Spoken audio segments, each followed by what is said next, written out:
একজন কৃষ্ণ ভক্ত ভাই তিনি হরি শ্রী শ্রী হরি ঠাকুরকে নিয়ে কিছু বাজে মন্তব্য করেছে তার মাকে নিয়ে, যার জন্য তিনি ক্ষমাও চেয়েছে।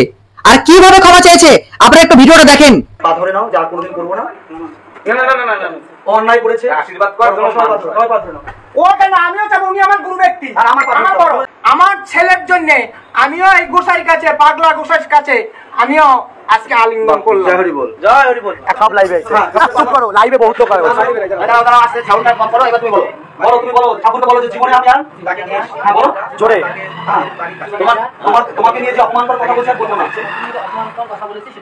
হ্যাঁ ঠাকুরের পায়ে দাও, বলো যে আর কোনদিন এই অপমান এরকম মন্তব্য করবো না। হ্যাঁ এবার ভক্তদের সামনে বলো, হাত জোর করে বলো।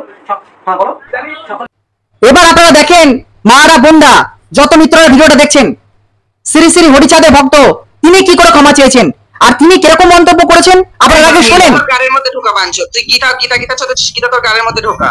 তোদের কৃষ্ণের লীলাগিরি দেখেছিল না যে এরকম 10টা নাম ধরে এই করবো এই করবো। শুনেছেন কিরকম বাজে মন্তব্য করেছে আর তিনি কিভাবে ক্ষমা চেয়েছে একটু দেখেন। সকল হরিভক্ত, সকল কৃষ্ণ ভক্তের কাছে আমি ক্ষমা চাইছি।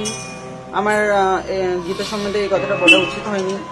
সকল মিত্র, সকল মাদেরকে, বোনদেরকে বলতে চাই যে বিচার দুই দিক থেকে সমান হওয়া দরকার। যেরকম এই কৃষ্ণ ভক্ত হরিচাঁদকে নিয়ে কিছু বাজে মন্তব্য করেছে যার জন্য ক্ষমা চেয়েছে, সেরকমই এই হরি ঠাকুরের ভক্ত যেইভাবে শ্রীকৃষ্ণ গীতাকে নিয়ে নোংরা কথা বলেছে, তো তাকেও শ্রীকৃষ্ণের পায়ে ধরে ক্ষমা চাইতে হবে। আর প্রত্যেকটা ভক্তদের কাছে, বৈষ্ণবদের কাছে ক্ষমা চাইতে হবে। তিনি যেসব মন্তব্য করেছে, বিচার দুই দিক থেকেই সমান হওয়া দরকার। কি বলেন আপনারা কমেন্টে জানাবেন।